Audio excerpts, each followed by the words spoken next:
আরজিকর কাণ্ডে আন্দোলনের চাপে বিনীত গোয়েলকে সরিয়ে কলকাতার নতুন কমিশনার করা হলো মনোজ বর্মাকে। বিনীত গোয়েলের জায়গায় কলকাতার নতুন সিপি হচ্ছেন মনোজ বর্মা। এডিজি এসটিএফ করা হলো বিনীত গোয়েলকে। অভিষেক গুপ্তার জায়গায় ডিসি নর্থ হলেন দীপক সরকার, আর অভিষেক গুপ্তকে পাঠানো হলো ইএফআর সেকেন্ড ব্যাটালিয়নের সিও করে। জ্ঞানবন্ত সিং হলেন এডিজি আইবি। আরো বিস্তারিত আমরা জানবো, সরাসরি কথা বলবো আমাদের প্রতিনিধি ময়ূখ ঠাকুর চক্রবর্তীর সঙ্গে। ময়ূখ, এইটা আমাদের জানাও যে রদ বদলের পর কোথায় কে ছিলেন এবং কোথায় কে হলেন, কে এলেন কে গেলেন? একদমই শুভ্রজিৎ, একদমই দেখো, কিছুক্ষণ আগেই নবান্নের তরফ থেকে এই নোটিফিকেশন সেটা প্রকাশ করা হয়েছে এবং এই নোটিফিকেশনে যেটা দেখা যাচ্ছে যে কলকাতার নতুন পুলিশ কমিশনার হচ্ছেন 1998 ব্যাচের আইপিএস অফিসার মনোজ বর্মা। এর আগে রাজ্য পুলিশের হয়ে একাধিক গুরুত্বপূর্ণ জায়গা সামলেছেন কলকাতা পুলিশেই। এই মনোজ বর্মা ডিসি ট্রাফিক পদে ছিলেন। এরপরে তিনি জঙ্গলমহলে কাজ করেছেন, সেখানে এসপি পশ্চিম মেদিনীপুর ছিলেন।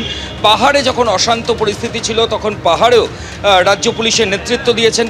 ব্যারাকপুরে যখন রাজনৈতিকভাবে একটা অস্থির পরিস্থিতি ছিল তখন ব্যারাকপুরের পুলিশ কমিশনার ছিলেন। বিভিন্ন সময় গভর্নমেন্টের হয়ে ক্রাইসিস ম্যানেজার হিসাবে কাজ করেছেন এই মনোজ বর্মা, এবং এই মনোজ বর্মাকেই বিনীত গোয়েলের জায়গায় কলকাতার নতুন পুলিশ কমিশনার করল নবান্ন।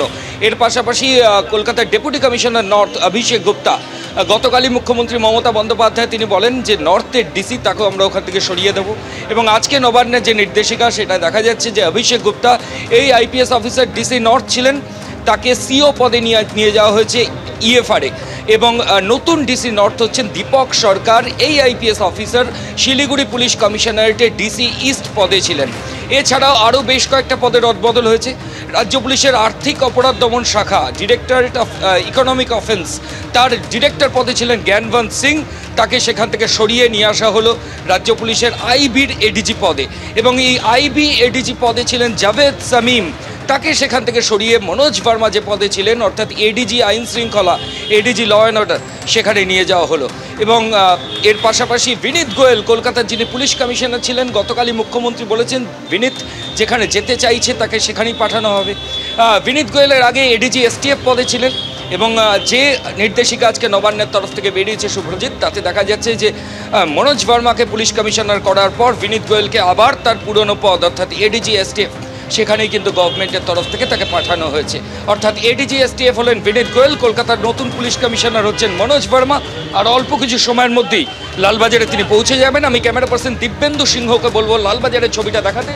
ইতিমধ্যেই কলকাতার সমস্ত ডেপুটি কমিশনার বিভিন্ন ডিভিশনের তারা কিন্তু এসে গেছেন। আজকে বিনীত গোয়েলের একদিক থেকে যেমন ফেয়ারওয়েল চলছে, অন্যদিকে নতুন পুলিশ কমিশনার তিনি আর অল্প কিছু সময়ের মধ্যেই লালবাজারে আসবেন। সমস্ত ডিভিশনের যারা ডেপুটি কমিশনার তারা ইতিমধ্যেই চলে এসেছেন, এবং আমাদের কাছে যে খবর রয়েছে আর কিছু সময়ের মধ্যেই মনোজ বর্মা তিনি লালবাজারে আসার পর অফিসিয়ালি চার্জ হ্যান্ডওভার হবে, অর্থাৎ বিনীত গোয়েলের থেকে চার্জ হাতে নেবেন মনোজ বর্মা, এবং আজকে বিকেলের পর থেকেই তিনি কলকাতার পুলিশ কমিশনার হিসাবে তার কাজ শুরু করবেন।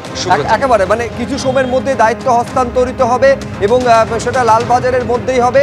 আমি এইখানে একবার দর্শকদের দেখাতে চাইবো যে যারা একেবারে 5 পয়েন্ট এজেন্ডা ডিমান্ড যেটা ছিল জুনিয়র ডাক্তারদের, আপনারা জানেন যে প্রথম দিন থেকে এই 5 দফা দাবিতেই কিন্তু অনড় ছিলেন জুনিয়র ডাক্তাররা।